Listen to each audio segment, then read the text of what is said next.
Bienvenue dans ce deuxième épisode de séance de conseil où je vous fais part justement de résultats, de séances de conseil que je mène auprès de porteurs de projets permaculturels. En l'occurrence, un couple qui cherche à créer une micro-ferme au niveau de Legé, une commune à l'extrême sud de la Loire-Atlantique. Alors c'était une séance que j'ai faite sur site le 19 septembre dernier. Ici une photographie satellite du site. Donc, hop, on peut le voir ici, le site est situé comme ceci, en bordure de la voirie communale avec des champs à l'ouest et ainsi qu'au sud. On a un bâtiment principal assez ancien, en cours de rénovation et d'extension, un jardin familial et ce champ très exposé avec un sol compacté de prairies maigres à gauche. Alors pour ce qui en est des conditions climatiques, j'ai pris celle qu'on peut voir ici de la station météorologique la plus proche, qui est celle de La Roche-sur-Yon. Pas de grande surprise, on est bien sur un climat océanique tempéré. Au niveau de la rose des vents, on est comme dans une grande partie de la façade atlantique, avec des vents dominants depuis l'ouest et des vents froids d'hiver arrivant depuis le nord-est. Au niveau du sol, maintenant, j'ai pris un échantillon de sol et puis j'ai fait ce qu'on appelle le test du bocal. C'est un test très simple et très courant, c'est-à-dire prendre moitié de terre dans le bocal, ajouter de l'eau, bien secouer, laisser reposer pendant une demi-journée. Et puis on voit comme ça cette stratification des différents types de granulométrie du sol, donc aux différents types de minéraux présents dans le sol. Les sables avec une texture assez grossière se déposant au fond, au-dessus les limons et au-dessus enfin, les argiles. Donc les trois minéraux se distinguent à la fois par leur couleur et par leur texture. Donc ça permet de mesurer les différentes épaisseurs finalement de ces minéraux et donc d'en déduire leurs proportions relatives dans le sol. Bon, en l'occurrence, il se trouve qu'on a un sol avec 60% de sable, 30% de limon et 10% d'argile, ce qui fait qu'on est bien sur un sol de limon sableux. Ce qui est relativement cohérent puisque si on revient sur la photo de départ, une grande partie du site se trouve au niveau d'un creux, d'un léger creux de terrain qui a dû être creusé par un cours d'eau. D'ailleurs, et ce n'est pas visible sur la photo, mais on a bien un cours d'eau qui traverse la propriété, comme ceci, du nord-est vers le sud-ouest. Alors, pour ce qu'il en est de la vision du projet, donc on est sur une aspiration à construire un lieu de vie familial le plus autonome possible pour un couple et leurs enfants, avec une production commerciale de légumes, fruits, œufs et fleurs coupées, ce à quoi se greffe une activité de boulangerie, production donc viennoiserie, pain, etc. Et aussi de l'hébergement sous forme de gîtes et des activités qui relèvent de l'agrotourisme. Alors, premier questionnement, quelle structure juridique pour mettre en place tout ça? Bon, il se trouve que toutes les activités dont on a parlé sont des activités qui sont agricoles, au sens du Code rural et de la pêche maritime. Bon, déjà, ce qui est déjà un cas de figure quand même plus simple que si ce n'était pas le cas. Donc, étant donné que les deux époux veulent tous les deux être associés à part égale dans la société, se trouve le choix finalement entre trois sociétés agricoles qui sont classiques, la SCEA, la Société Civile d'Exploitation Agricole, le GAEC, le Groupement Agricole d'Exploitation en Commun, et l'EARL, l'Exploitation Agricole à Responsabilité Limitée. Bon, je ne vais pas entrer dans tous les détails concernant le régime juridique de ces sociétés, mais en l'occurrence, c'est clairement l'EARL qui est la plus adaptée, puisqu'elle peut avoir présenté entre 1 et 10 associés, ce qui est adapté, puisque ici on aura 2 associés, du moins au départ. On a aussi une responsabilité financière limitée des associés au montant de leur apport, donc ce qui est la meilleure garantie financière comparée à la GAEC ou SCEA. Donc, globalement, on est effectivement bien sur une structure qui est adaptée au projet. Après, pour ce qui est du statut social, c'est clairement le statut social d'exploitant agricole qui est adapté et qui de toute façon va s'imposer dans ce cas. Ne serait-ce que parce que leur activité cumulée sur la ferme fera qu'ils vont dépasser 1200 heures déclarées travaillées par an, même si dans leur cas ils sont en dessous de la SMA départementale. Bon, si vous voulez avoir plus d'explications sur ces histoires de statuts sociaux au niveau de l'agriculture, je vous renvoie sur une vidéo que j'ai déjà faite spécifiquement sur le sujet, dont le lien est en dessous de cette vidéo aussi. Donc, voilà un petit croquis des préconisations que j'ai données suite à la séance de conseil. Alors, on va détailler tout ça. Déjà, dans la partie à l'est, donc, on a ce bâtiment qui ne va pas fondamentalement changer de physionomie, hein. Simplement il va avoir des aménagements intérieurs pour permettre la mise en place de gîtes. On a cet espace familial qui restera peu ou prou tel quel a priori. On a la mise en place évidemment d'un poulailler qui est réfléchi, bon, avec alors sans coque et un peu éloigné de la maison, donc pour éviter trop de nuisances sonores, que ce soit au niveau de la maison elle-même comme pour éviter des conflits de voisinage. Ce qu'on voit, la flèche qu'on voit, c'est la circulation des personnes qui résident dans le gîte et qui ont un accès depuis la rue, ici. Donc voilà, ça ne traverse pas l'espace familial, ça longe le poulailler et passe par le potager-vivrier avant d'arriver dans l'espace agricole. Voilà. Anticiper sur les principales circulations, ça fait partie de tout bon design. Donc on a la partie potager-vivrier, où on a déjà un certain nombre d'arbres fruitiers palissés qui sont déjà en place. On peut encore en mettre d'autres, encore de nouvelles rongées d'arbres fruitiers.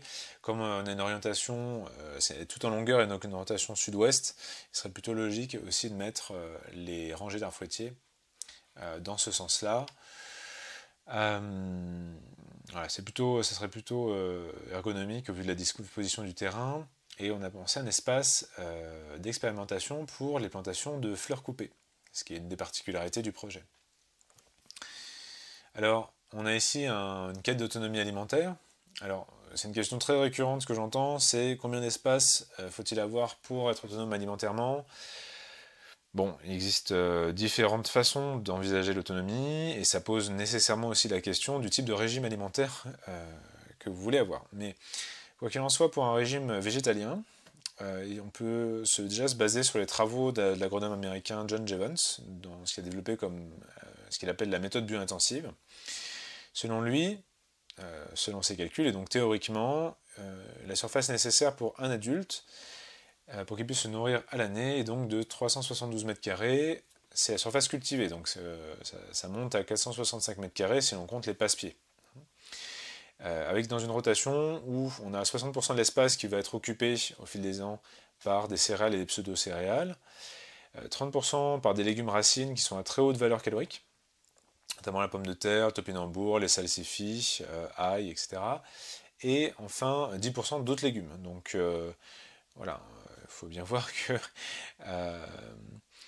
on se concentre réellement ici, d'abord et avant tout, à la fois sur des plantes qui vont apporter beaucoup de calories au mètre carré, et aussi sur des plantes, et ça, je dis ça en pensant aux céréales et pseudo-céréales, qui peuvent générer beaucoup de matière sèche, contrairement aux légumes, et donc contribuer fortement au cycle du carbone sur le site, et donc à l'entretien de la fertilité à long terme de la parcelle, sans dépendre d'un intrant depuis l'extérieur.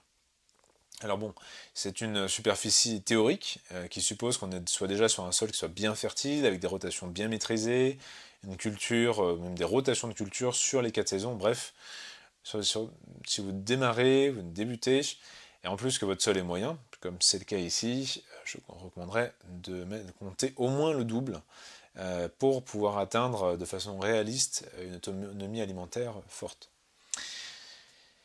Bon, on aura aussi un poulailler qui sera mis en place sur le site. Un élément de réflexion qui est souvent, je vois, et pas amené, auquel on pense peu, c'est la question de l'autonomisation de l'alimentation des poules, parce qu'en général, on se contente d'aller acheter dans le commerce des grains. Alors, il est vrai que les poules pourraient se nourrir uniquement avec les êtres vivants présents dans leur enclos et les déchets de culture, et les déchets de cuisine. Cela étant dit, leur régime alimentaire dans ce cas sera assez pauvre. Elle pourrait être carencée notamment en protéines et la production d'œufs s'en ressentirait. C'est vrai que les grains permettent de supplémenter potentiellement tous leurs besoins alimentaires. Cela étant dit, du coup on se retrouve en deux cas de figure. Si on veut pouvoir s'autonomiser sur leur nourriture tout en garantissant un niveau de production d'œufs élevé, soit cultiver soi-même des grains, ce qui n'est pas une aberration. Hein. Il faudrait compter de l'ordre de 50 mètres carrés de surface cultivée pour faire de la céréale pour nourrir une poule à l'année. Donc c'est quelque chose de faisable. Une autre solution que je trouve encore plus intéressante et plus résiliente pour le futur, c'est la culture de mûrier. Alors plutôt mûrier blanc si vous êtes dans le sud de la France, et mûrier noir si vous êtes comme ici dans le nord de la France. Pourquoi? Parce qu'il s'avère que là on a beaucoup de recherches agronomiques qui sont en cours d'être réalisées sur le sujet, mais globalement ce qu'il en ressort c'est que leur feuillage a des propriétés nutritionnelles exceptionnelles, avec au moins 17% de protéines en termes au niveau du poids en matière sèche, donc de leur feuillage. Feuillage qui est très appétant pour les volailles. Donc voilà, cultiver, récolter et utiliser le fourrage de mûrier, c'est une piste vraiment à creuser à mon sens, et qui peut tout à fait être implémentée ici dans ce design. Donc si on passe à la partie à l'ouest, qui est la partie réellement de production agricole, on peut voir qu'on a pensé l'implantation de la serre à la fois de façon à pouvoir être accessible au plus vite dès qu'on rentre sur le site, ce qui est important puisque c'est exactement un des endroits au quotidien auquel on va très fréquemment, plusieurs fois par jour.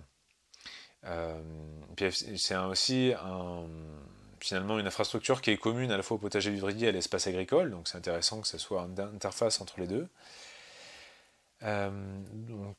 Après, c'est aussi implémenté le long de la courbe de niveau, ce qui est plutôt adapté ici, ici, parce qu'on a une déclivité quand même relativement importante, de l'ordre de 5 à 10%.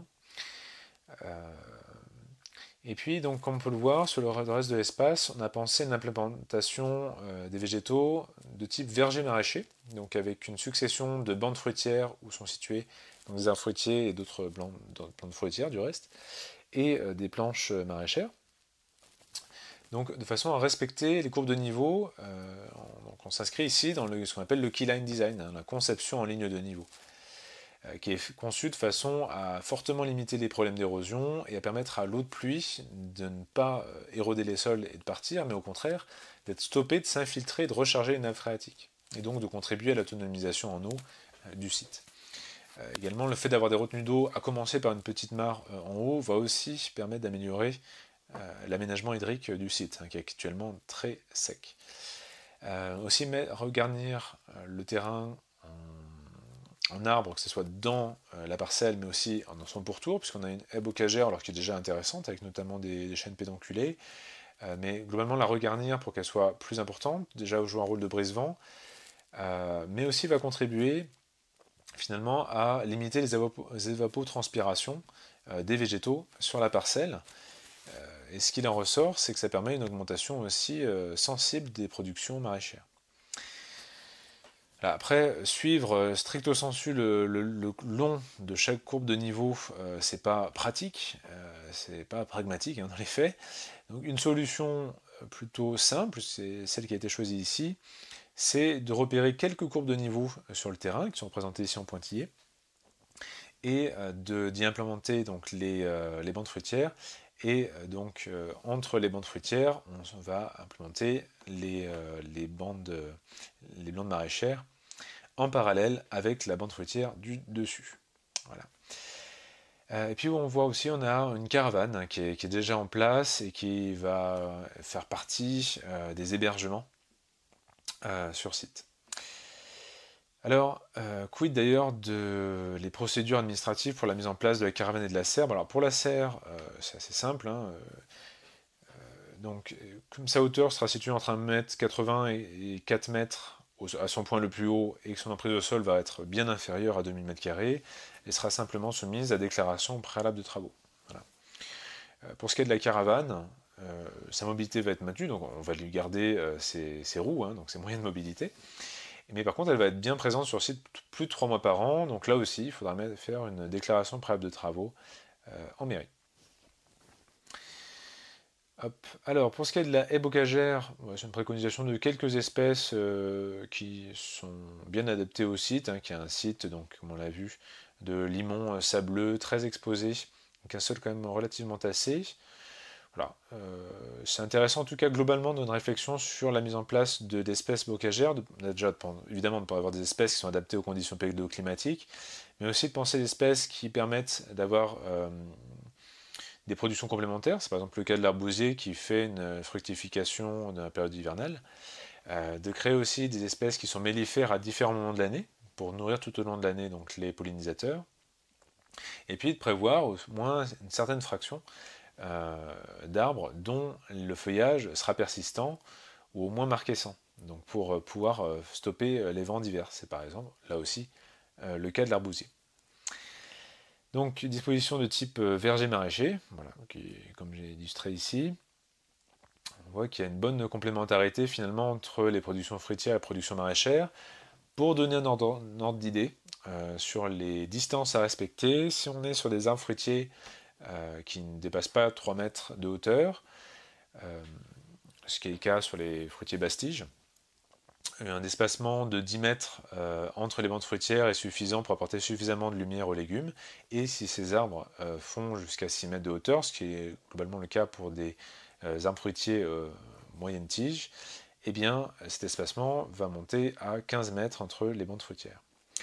Alors il faut bien penser ici qu'on est sur un sol, encore une fois, bien tassé.